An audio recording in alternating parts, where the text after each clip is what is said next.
ठीक है ना। अच्छा देखो, बेस क्या होता है? Base is a substance that react with acid to produce salt in water.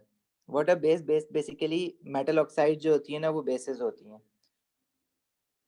अब मेटल ऑक्साइड में, मेटल में हमारे पास ग्रुप 1 आ जाता है, ग्रुप 2 आ जाता है, ट्रांजिशन एलिमेंट्स आ जाते हैं, ग्रुप 2 और ग्रुप 3 के बीच वाला, और ग्रुप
आवाज आ रही है जी। अच्छा, कुछ मेटल ऑक्साइड ऐसी होती हैं जो कि ना वाटर में डिसॉल्व हो जाती हैं, और जब वो वाटर में, सोडियम ऑक्साइड है Na2O, उसको पानी में डालो तो ये पानी में डलने पे सोडियम हाइड्रोक्साइड बना लेती है। और सोडियम हाइड्रोक्साइड पानी में ना इस फॉर्म में नहीं रहता, बल्कि वो डिसोसिएट हो जाता है into Na positive and OH negative anion. ठीक है, so they give OH negative ion. तो सारी की सारी मेटल ऑक्साइड जो है वाटर सॉल्युबल नहीं होती हैं, कुछ होती हैं कुछ नहीं होती हैं। And those oxide which are metal soluble, which are water soluble, those metal oxide और those basic oxide, metal oxide को बेसिक ऑक्साइड भी कहते हैं, ठीक है। Those basic oxide which are water soluble they produce alkali. और alkali क्या होते हैं? एल्कली की डेफिनेशन अलग से सर आप लिखनी होती है। स्क्रीन शेयर नहीं कर रहे। स्क्रीन नहीं आ रही है?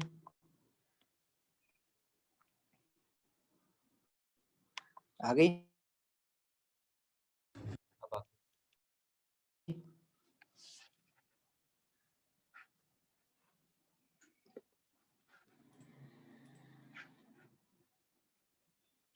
अच्छा, तो वो मेटल ऑक्साइड्स, जैसे फॉर एग्जांपल मेरे पास सोडियम ऑक्साइड है, ठीक है, इसको मैं मेटल ऑक्साइड भी कह सकता हूँ।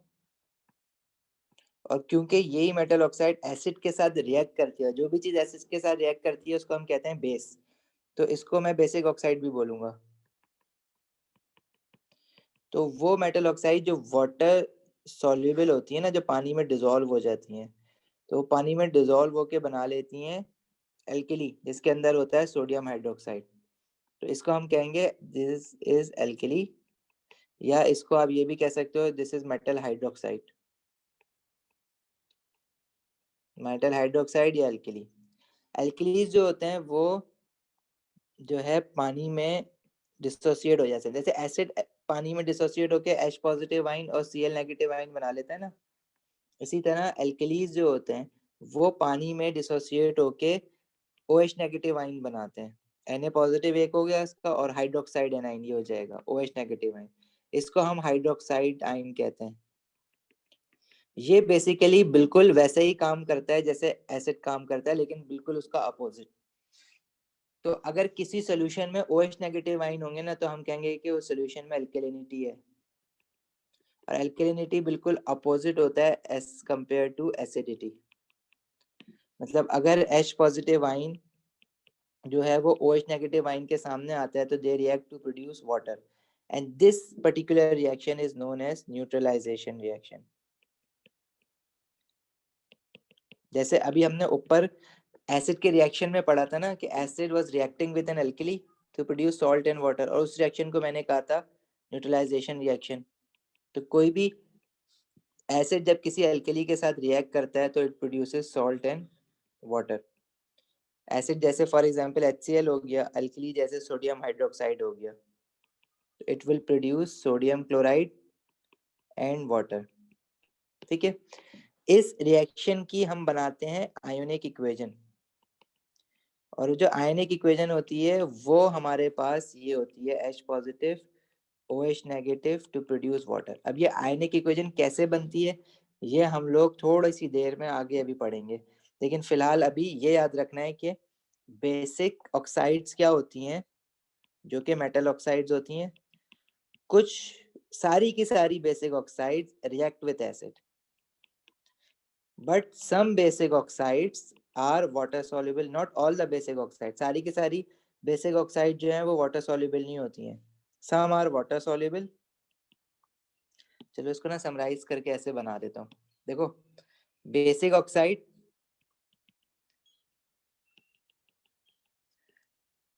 मेटल ऑक्साइड्स होती हैं, मेटल की बनी हुई होती हैं, जैसे सोडियम ऑक्साइड हो गया, कैल्शियम ऑक्साइड हो गया, मैग्नीशियम ऑक्साइड हो गया। इनमें से कुछ वाटर सॉल्युबल होती हैं और कुछ वाटर इनसॉल्युबल होती हैं, जो नहीं होती हैं वाटर में डिसॉल्व। चाहे वो वाटर सॉल्युबल हो चाहे वो वाटर इनसॉल्युबल हो, they react with acid. Acid के साथ दोनों रिएक्ट करती हैं। तो when they react with acid they produce salt and water। जैसे फॉर एग्जांपल मैं इनसॉल्युबल की एग्जांपल लूं आपको, magnesium oxide, it will produce magnesium chloride and water. लेकिन अगर कोई बेस वाटर सॉल्युबल है, जैसे फॉर एग्जांपल सोडियम ऑक्साइड है, तो चाहे वाटर सॉल्युबल हो चाहे इनसॉल्युबल हो, एसिड के साथ तो रिएक्ट करना ही है उसको। They also react with acid. For example मैं आपको एग्जांपल लूं, HCl और सोडियम ऑक्साइड रिएक्ट हो रहे हैं तो it will produce salt, sodium chloride and water. अच्छा, अगर मैं इस सोडियम ऑक्साइड को एसिड के साथ रिएक्ट करने से पहले पानी में डाल देता, वाटर के अंदर डाल देता ऐसे ही, तो ये सोडियम ऑक्साइड वाटर में डलने पे एल्कली बना लेती, मतलब सोडियम हाइड्रोक्साइड बना लेती।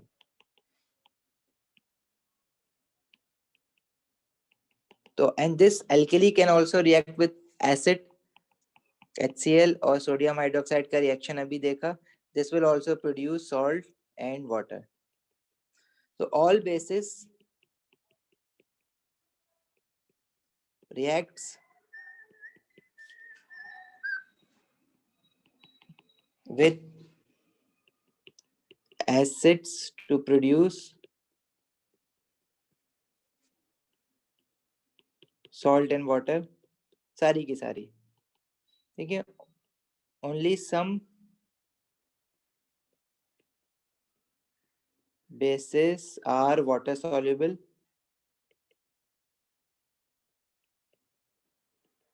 which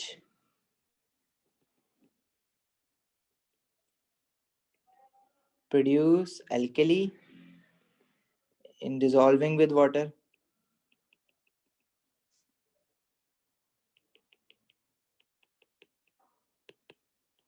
सही है, तो not all the bases produce alkalis। ठीक है, समझ आई यहाँ तक बात? कुछ पूछना है?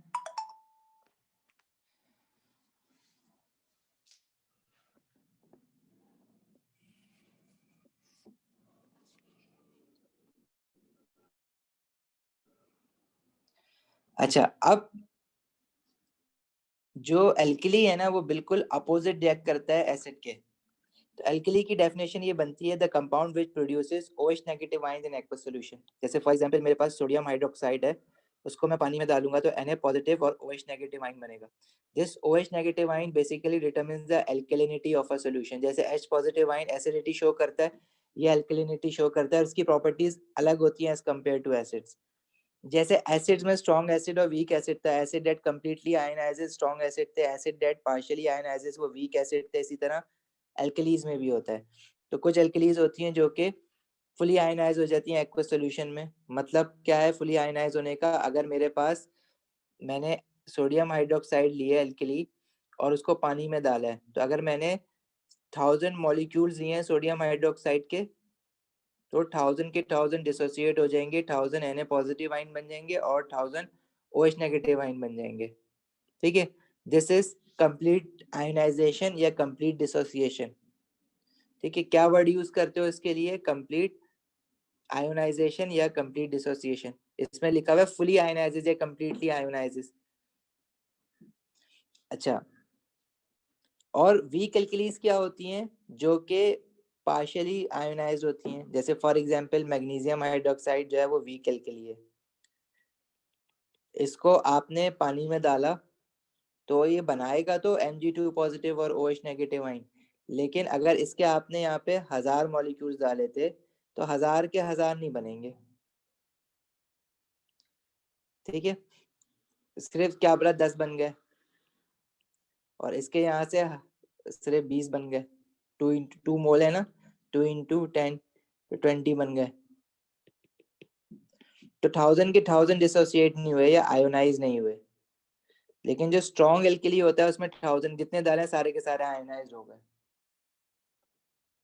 ठीक है मौजम, आपको ये जरूरत नहीं है पता लगाने की कि कौन सा स्ट्रॉन्ग है कौन सा वीक है। जो आपको बताए जाएंगे आपने वो याद रखना है बस। जैसे फॉर एग्जांपल वीक एल्कली में मैं तुम्हें अमोनिया की एग्जांपल कहता हूँ, याद रख लो। अमोनिया जो है ना, अमोनिया इज अ गैस, और अमोनिया को हम कहते हैं it is a basic gas, basic in nature है। अच्छा, अमोनिया क्यों बेसिक इन नेचर है? क्योंकि जब उसको हम पानी में डालते हैं ना तो ये हमें बना के देता है अमोनियम हाइड्रोक्साइड, और अमोनियम हाइड्रोक्साइड वाटर में फर्दर डिसोसिएट करके NH4+1 अमोनियम आयन और हाइड्रोक्साइड आयन बना लेती है।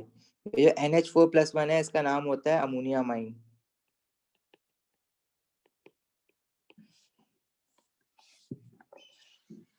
सही है, तो it is a weak base.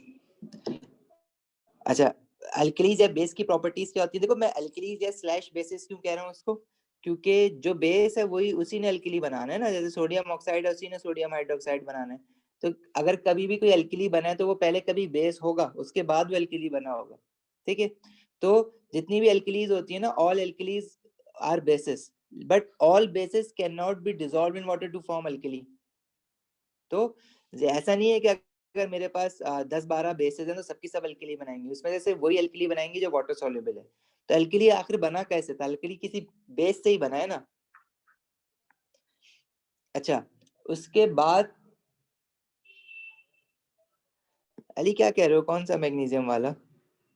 Magnesium ये वाला? देखो ये हमारे पास इनकम्प्लीट डिसोसिएशन होती है। जैसे फॉर एग्जांपल अमोनिया है ना, ammonium hydroxide, this is a weak base, ammonium hydroxide या वीक एल्कली है।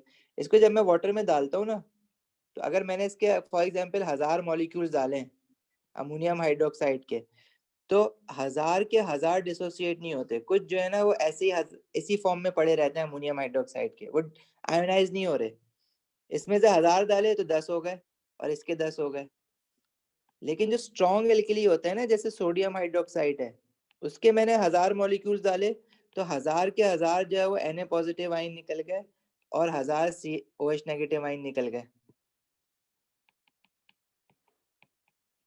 ये स्ट्रॉन्ग होता है। और स्ट्रॉन्ग में हम लोग जो है ना हमेशा इरिवर्सिबल का साइन बनाते हैं ऐसे कि एक बार रिएक्टेंट प्रोडक्ट में कन्वर्ट हो गया तो हो गया, प्रोडक्ट कभी वापस रिएक्टेंट में कन्वर्ट नहीं हो सकता। लेकिन जब वीक एल्कली हम बनाते हैं ना तो ये हम रिवर्सिबल रिएक्शन में देखेंगे कि इसके लिए जो सिंबल बनता है ना रिएक्शन का, वो ऐसा बनता है कि रिएक्शन आगे भी जा सकता है और पीछे भी जा सकता है। ऐसे रिएक्शन को हम कहते हैं रिवर्सिबल रिएक्शन। और जब वीक एल्कली डिसोसिएट होता है तो वो आगे भी जा सकता है। ये 10 डिसोसिएट हो ना, ये वापस दोबारा मॉलिक्यूल भी बन सकता है। और अगर एल्कली वापस इस फॉर्म में बैठा हुआ है तो ये एल्कलिनिटी तो थोड़ी शो करेगा। ये कब शो करेगा एल्कलिनिटी? जब पानी में डिसॉल्व होने पे OH negative ion freely move कर रहा हो। और जो मैं मैग्नीशियम की एग्जांपल कह रहा था ना, तो मैग्नीशियम में देखो, मैग्नीशियम OH2 होता है इसका फॉर्मूला। इसको पानी में डालेंगे तो ये भी वीक है। अब हमें इसके 1 मोल को देखें तो मैग्नीशियम का यहाँ पे 1 मोल बनता है, लेकिन हाइड्रोक्साइड का तो 2 बनता है ना। अगर फॉर एग्जांपल ये मैंने 1000 डाले, 1000 में से 10 डिसोसिएट हो रहे हैं, 10 Mg 2 पॉजिटिव आयन बन रहे हैं, लेकिन इसके हर 1 से इसके 2 बनते हैं ना OH नेगेटिव आयन, तो ये 10 के बजाय 20 बनेंगे। शायद इसमें कंफ्यूज हो रहे होंगे।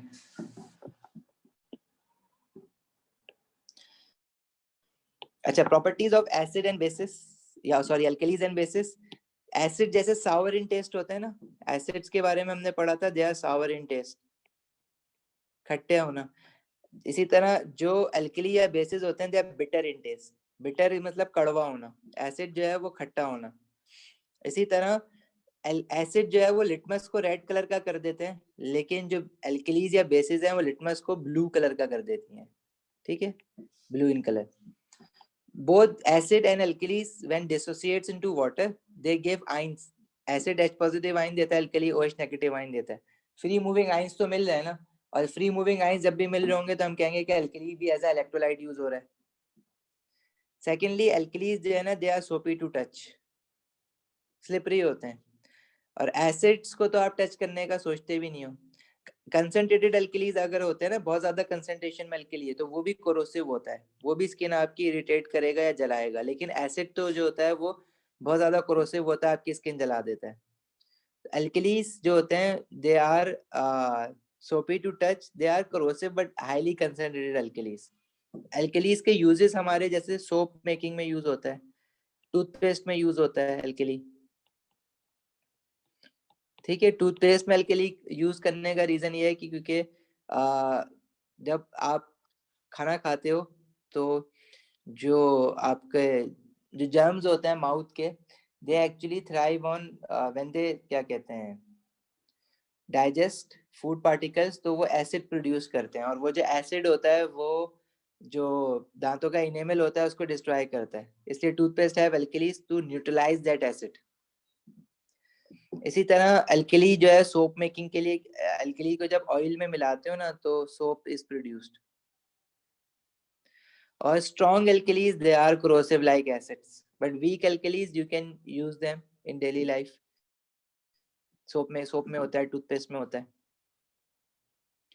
अच्छा, रिएक्शन एल्कली के एसिड में, एसिड प्लस एल्कली पड़ा सॉल्ट एंड वाटर, तो यहाँ पे एल्कली प्लस एसिड या बेस सॉल्ट एंड वाटर। तुमने ये रिएक्शन पढ़ लिया ना, एसिड जो है वो किसी बेस के साथ रिएक्ट कर रहा है, जैसे सोडियम ऑक्साइड के साथ, it will produce salt, sodium chloride and water. तो यही रिएक्शन दोबारा एल्कली या बेस के लिए भी हो जाएगा। एल्कली जैसा है सोडियम हाइड्रोक्साइड एसिड के साथ रिएक्ट कर रहा है तो it will produce salt and water, same reaction. इसी तरह जो दूसरा रिएक्शन है ना, जो अभी तक आपने नहीं पढ़ा है, alkalis react with ammonium salts. Second वाला, ammonium salt plus alkali produce salt water and ammonia gas. अब अमोनियम सॉल्ट क्या होते हैं? देखो, अमोनियम आइन हम लोगों ने पहले पढ़ा है। अमोनियम आइन क्या होता है? अभी अमोनियम हाइड्रोक्साइड भी देखा ना, NH4+1, ये कैटाइन है, और हमने एक यही ग्रुप कैटाइन है जो कि याद रखना है पूरे सिलेबस में। अमोनियम सॉल्ट का क्या मतलब है कि जैसे अमोनियम ने सॉल्ट बनाया क्लोराइड एनाइन के साथ, तो ये क्या बन जाएगा? NH4Cl। इसी तरह अमोनियम अगर सल्फेट एनाइन के साथ सॉल्ट बनाएगा तो ये क्या बनेगा? NH4(2SO4। तो these are known as ammonium के सॉल्ट्स है ना, तो these are known as ammonium salts. और अमोनियम सॉल्ट्स के साथ जो है ना, तुम्हारे सिलेबस में सिर्फ एक ही रिएक्शन है एल्कलीज का, एसिड रिएक्ट नहीं करता अमोनियम सॉल्ट के साथ। ये एक हमारा जनरल मिसकंसेप्शन है कि हम एल्कली के साथ वो रिएक्ट हो रहा है, पेपर में वो ऑप्शन में एसिड भी देता है, उसके साथ भी रिएक्ट करवा के आ जाते हैं हम लोग। सिर्फ एल्कलीज के साथ रिएक्ट करेगा, अमोनियम सॉल्ट एल्कलीज के साथ रिएक्ट करके बनाएगा salt, water and ammonia gas. जैसे अमोनियम क्लोराइड और एल्कली हो गया सोडियम हाइड्रोक्साइड और सॉल्ट, अमोनियम सॉल्ट हो गया अमोनियम क्लोराइड, इसको रिएक्ट कराएंगे तो ये बनाएगा sodium chloride, water and ammonia gas. This is ammonia gas.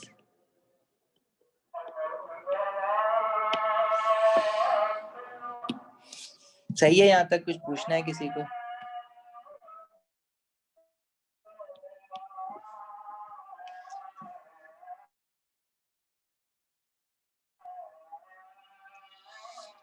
तो ये देखो, ये रिएक्शन ये लिखे हुए, पहला रिएक्शन लिखा हुआ है अमोनियम क्लोराइड का, this is ammonium chloride reacting with alkali to produce salt, water and this is ammonia gas. इसी तरह ये भी एक अमोनियम सॉल्ट है, अमोनियम सल्फेट,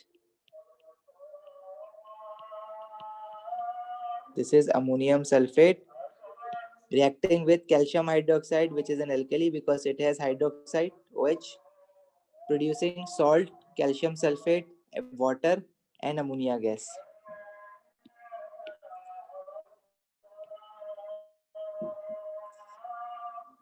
एल्कली के यूजेस अभी मैंने बताए, सोप्स या टूथपेस्ट भी लिख सकते हो उसकी जगह पे। उसके अलावा एज एन एंटासिड, एंटासिड क्या होता है? एंटी एसिड, क्योंकि ये एसिड के साथ रिएक्ट करते हैं ना। एंटासिड जैसे milk of magnesium, magnesium oxide ये बेस है और ये एल्कली है। इसी तरह एल्यूमिनियम ऑक्साइड और एल्यूमिनियम हाइड्रोक्साइड। अच्छा, एक यूज जो होता है ना एल्कलीज या बेस का, वो होता है टू न्यूट्रलाइज एसिडिक सॉइल।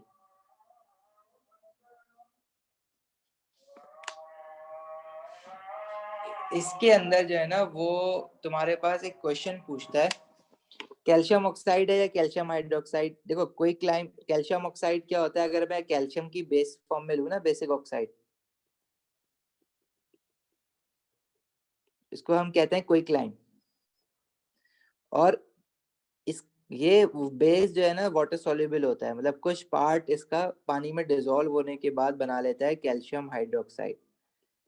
ठीक है, तो इसको जब ये कैल्शियम हाइड्रोक्साइड बना लेता है तो इसको हम कहते हैं स्लिक लाइम। देखो तीन चीजें, कैल्शियम के तीन कंपाउंड है तुम्हारे सिलेबस में जिसका तुम्हें नाम और फॉर्मूला याद होना चाहिए। एक तो कैल्शियम ऑक्साइड, ये लिख लो अपने पास कहीं, CaO, ठीक है, जिसको क्या कह रहा है वो? क्विकलाइम। ठीक है, यहाँ लिखा हुआ है ये ना, बस एक मैं ऐड करवाऊंगा इसमें तुम्हारे पास ना, क्विकलाइम, स्लिकलाइम और कैल्शियम कार्बोनेट। ठीक है, इसको क्या कह रहा है कैल्शियम ऑक्साइड को? क्विकलाइम। एक होता है कैल्शियम हाइड्रोक्साइड, वो कैसे बनता है? जब कैल्शियम ऑक्साइड को पानी में डिसॉल्व करो तो बना लेगा कैल्शियम हाइड्रोक्साइड या एल्कली, इसको हम कहते हैं स्लेक लाइम।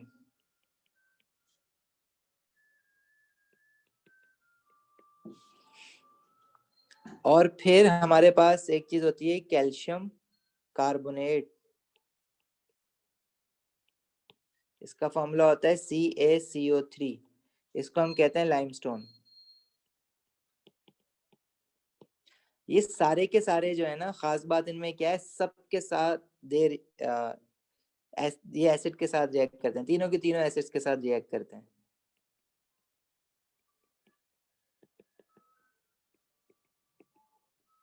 ठीक है, कैल्शियम ऑक्साइड एसिड के साथ रिएक्ट करेगा to produce salt and water, क्योंकि बेसिक ऑक्साइड है। Calcium chloride and water. Calcium hydroxide acid के साथ रिएक्ट करेगा to produce salt and water. इसी तरह कैल्शियम कार्बोनेट, कार्बोनेट्स भी एसिड के साथ रिएक्ट करते हैं to produce salt, water and carbon dioxide gas. ठीक है, इसी तरह कार्बन डाइऑक्साइड गैस का टेस्ट भी जो है ना हम लोग कैल्शियम हाइड्रोक्साइड के साथ करते हैं। चलो खैर वो बाद में देखेंगे।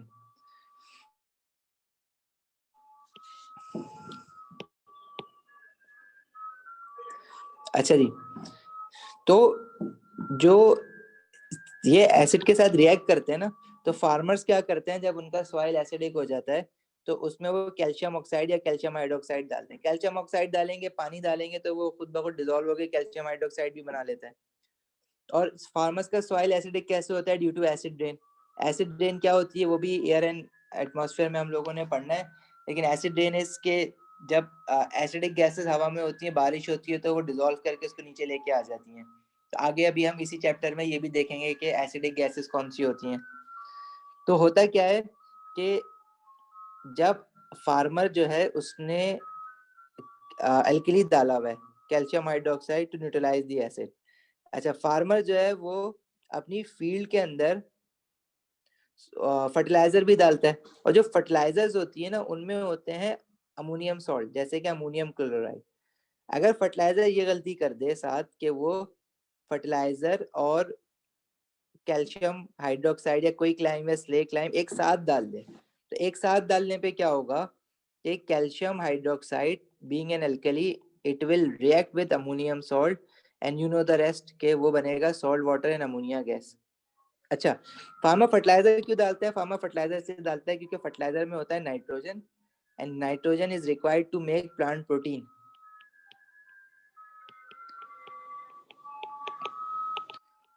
देखिए, प्लांट्स उसको एब्जॉर्ब करते हैं और प्रोटीन बनाते हैं, लेकिन अगर साथ में वो जब जिस दिन उसने फर्टिलाइजर डाली हुई उसी दिन उसने एसिडिटी न्यूट्रलाइज करने के लिए एल्कली भी डाल दिया ना, तो क्या होगा कि they both will react because they have a reaction alkali and ammonium salt and they will produce ammonia.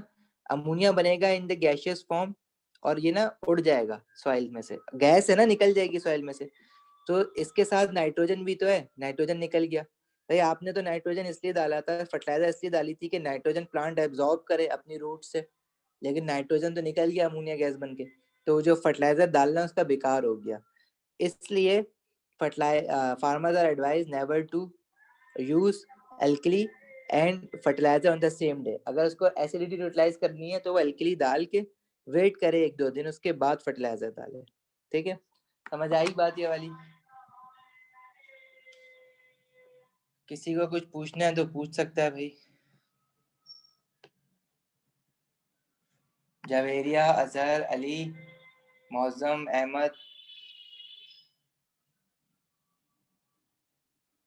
Hamdan, Zahra, विनय। विनय तुम कहाँ थे आज की क्लास में?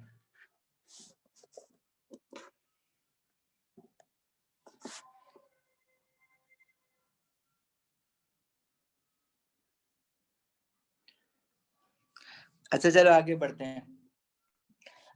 अब देखो हमने बात की ना, अगर मेरे पास कोई एसिड है तो HCl है, H2SO4 है। अब एसिड में जब एसिड को पानी में डाला है तो H पॉजिटिव आयन कितना है, उसकी कंसंट्रेशन कितनी ज्यादा है H पॉजिटिव आयन की।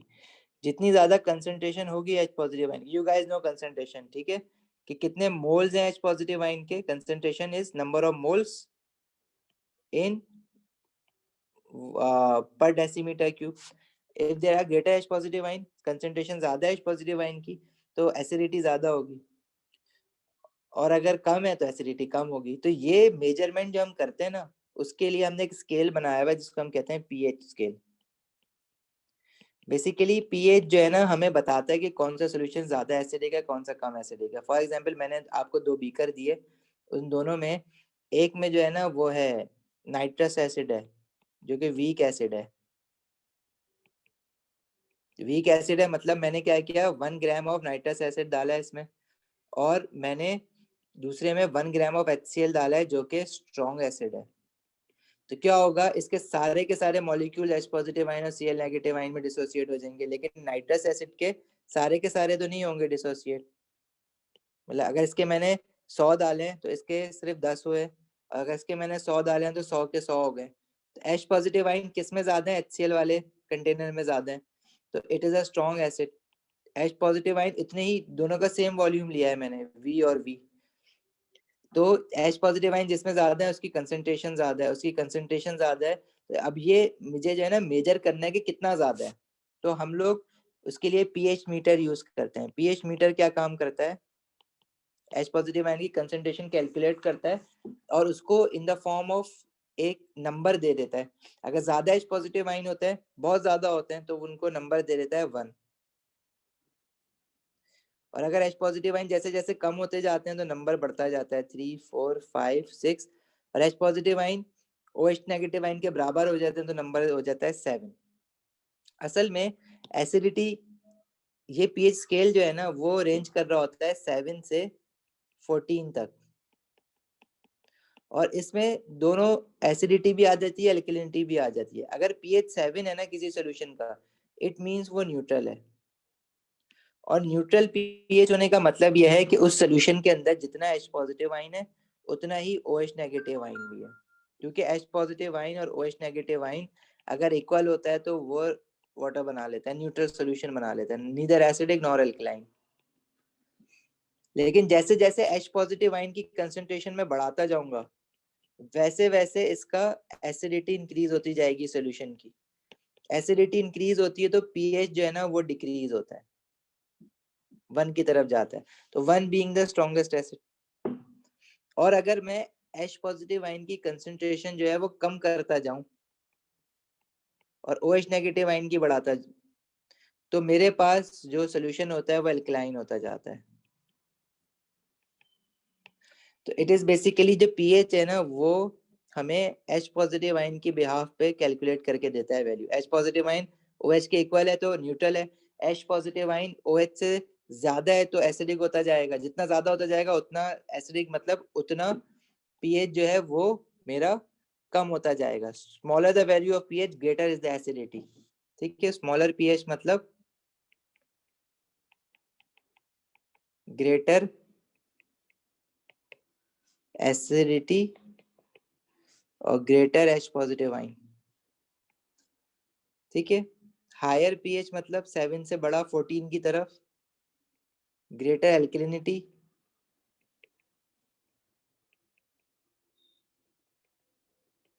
And lesser OH negative ion, sorry lesser H positive ion, या ग्रेटर OH नेगेटिव आइन भी कह सकते हो उसको। तो आपने पीएच के लिए बस ये बात याद रखनी है कि पीएच जो है ना 1 से 7 जो होता है ना पीएच, वो होता है एसिड्स का। जो स्ट्रॉन्ग एसिड्स होते हैं ना उनका पीएच होता है 1 से 2.53 तक, 3 कर लो बल्कि ना।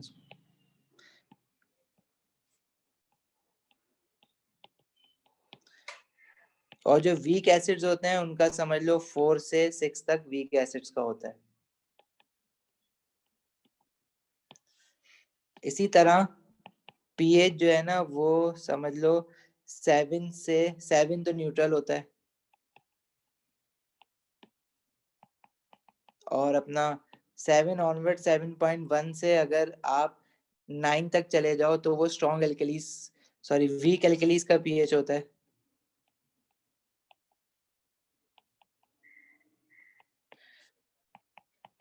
और अगर 9 से 14 तक जाओ तो जिन सोल्यूशन का पीएच 9 से 14 के बीच में होता है वो यूजुअली स्ट्रॉन्ग एल्कलीज होते हैं।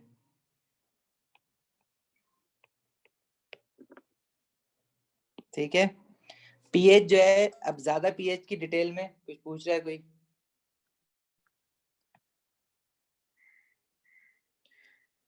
पीएच की डिटेल्स में हम लोग ज्यादा जाते नहीं है क्योंकि कोर्स का पार्ट नहीं है। बस इतना याद हो, पीएच हम लोग मेजर कैसे कैसे कर सकते हैं। पीएच मीटर यूज करके, एक कैलकुलेटर की तरह की मशीन होती है, उसमें 2 प्रोब्स होते हैं। वो प्रोब जो है वो उठा के, जिस सोल्यूशन का भी पीएच चेक करना है वो प्रोब उठा के उसमें डाल दो, तुम्हारे पास पीएच आ जाएगा पीएच मीटर पे। एक होता है यूनिवर्सल इंडिकेटर। ये क्या काम करता है, कोई भी सोल्यूशन है ना इसका पीएच चेक करना है, तो यूनिवर्सल इंडिकेटर के फ्यू ड्रॉप्स इसमें डालोगे, वो पीएच के हिसाब से एक रिस्पेक्टिव कलर का शेड दे देगा। और एक हमें चार्ट दिया हुआ होता है जिसमें बहुत सारे कलर्स के शेड होते हैं, और हर शेड के अगेंस्ट जो है ना वो पीएच की वैल्यू लिखी हुई होती है। तो हम क्या करते हैं, जो भी कलर आता है ना उस चार्ट पे देखते हैं कि इस कलर अगर आया तो इसका पीएच क्या होगा। ये काम हम यूनिवर्सल सॉल्यूशन डाल के या यूनिवर्सल इंडिकेटर डाल के काम करते हैं, तो इसको यूनिवर्सल सॉल्यूशन भी कहते हैं। सही है, जब बस जस्ट, और पीएच सेंसर इन कंप्यूटर, ये जस्ट फॉर योर इंफॉर्मेशन है। इसमें क्या होता है, कि आप जब पीएच मेजर करते हो तो अगर पीएच कोई डिजिटल पीएच मीटर होते हैं, उसको अगर आप कंप्यूटर के साथ कनेक्ट कर दो, तो अगर किसी भी सॉल्यूशन का पीएच कांस्टेंटली चेंज हो रहा है तो कंप्यूटर पे ग्राफ बनना शुरू हो जाएगा चेंजिंग पीएच का। फोकस इस पे नहीं करना है, इस पे जब पीएच पे जब हम क्वेश्चंस करेंगे तो जो जो चीजें आती हैं सिर्फ उसी को पक्का करेंगे। फिर एक छोटा सा पैराग्राफ लिखा हुआ है पीएच अराउंड अस, मतलब हमारे अराउंड एसिडिटी और अल्कलिनिटी हमें कहाँ मिलती है। जैसे हमारे कार्बन डाइऑक्साइड है, that is an acidic gas, और अगर कार्बन डाइऑक्साइड ब्लड में ज्यादा बढ़ जाती है तो ब्लड जो है वो एसिडिक हो जाता है। इसी तरह हम लोगों ने अभी फर्टिलाइजर्स का पढ़ा, उसमें सॉइल में एसिडिटी होती है, हम लोग अपना कोई क्लाइम डालते हैं in order to decrease the acidity, ठीक है। इसी तरह when hair is cleaned with shampoo which is alkaline, shampoo toothpaste ये सारे जितने भी होते हैं ना ये सब अल्कलाइन होते हैं, ठीक है। इसलिए कह रहा है कि to dissolve grease hair can be damage unless it is rinsed और acid conditioner is used to neutralise acid alkali, ठीक है। तो अल्कली का काम क्या होता है, वो डर्ट वगैरह तो बालों से हटा देता है, but if it is in rinsed properly तो वो आपके बालों को डैमेज करते हैं। तो यूजुअली जो कंडीशनर होता है उनमें थोड़ा सा एसिड होता है ताकि वो शैम्पू आफ्टर शैम्पू जब उसको यूज करते हैं तो न्यूट्रलाइज करा देता है एक्सेस अल्कली को जो बालों में रह जाता है। चाहिए नेक्स्ट क्लास में हम लोग आयनिक इक्वेशन पढ़ेंगे। ये चैप्टर जो है थोड़ा लंबा ही चलेगा और इस चैप्टर की हर क्लास से पहले जो है आपने रिवाइज करके बैठना है।